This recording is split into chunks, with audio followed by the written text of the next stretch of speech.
گوالے کا اصل نام تو کرم دین تھا، لیکن ایک عرصے سے دودھ بیچنے کی وجہ سے لوگوں میں کرمو گوالا مشہور ہو چکا تھا۔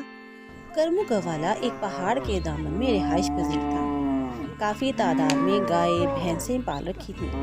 شام کو کرمو گوالا باقاعدگی سے دودھ دھوتا اور قریب ہی ایک بڑے قصبے میں جا کر فروخت کر دیتا۔ اس مقصد کے لیے کرمو کے پاس بڑے بڑے برتن موجود تھے۔ دودھ فروخت کرنے کے لیے جاتے ہوئے راستے میں ایک ندی آتی تھی۔ گوالے کا روز کا معمول تھا کہ وہاں پر رکتا اور ندی سے پانی بھر کر دودھ میں ملا دیتا۔ اس طرح دودھ بڑھ جاتا اور گوالے کی آمدنی میں اضافہ ہو جاتا۔ بعض اوقات گاہک دودھ میں پانی کی شکایت کرتے، مگر کرمو ایک کان سے سن کر دوسرے کان سے نکال دیتا۔ کبھی کبھار لاپرواہی سے جواب دیتا کہ گائے بھینسوں کو پانی پلاتے ہیں، اس وجہ سے دودھ پتلا ہے، اور کبھی کہتا کہ دودھ خشک تو ہوتا ہی نہیں بلکہ پتلا ہی ہوتا ہے۔ اس طرح ایک عرصہ گزر گیا۔ اب کرمو کافی مالدار ہو چکا تھا۔ گائے بھینسوں کی تعداد بھی پہلے سے بڑھ گئی تھی، لیکن لالچ ختم نہیں ہوا تھا، بلکہ دودھ میں پہلے سے زیادہ پانی ملانے لگا تھا۔ ایک دن زوردار ہوا چلی اور دیکھتے ہی دیکھتے بادل چھا گئے۔ ہر طرف اندھیرا ہو گیا۔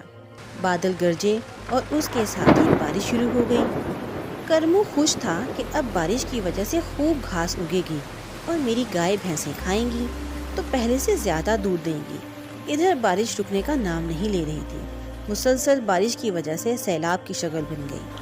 ادھر پہاڑوں سے پانی آیا تو کرمو کا گھر چونکہ نشیبی جگہ پر تھا، اس لیے پانی کا ریلا کرمو کی جمع پونجی سمیت تمام گائے اور بھینسیں بہا کر لے گیا۔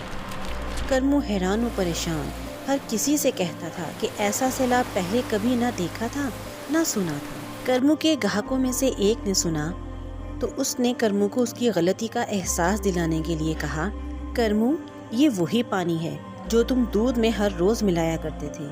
اللہ نے اسی پانی کو سیلاب بنایا اور تمہیں بے ایمانی اور بددیانتی کی سزا دی۔ کرمو اپنی غلطی پر بہت شرمندہ ہوا اور اس نے اللہ تعالیٰ سے سچی معافی مانگی کہ وہ آئندہ دودھ میں پانی نہیں ملائے گا اور زیادہ لالچ نہیں کرے گا۔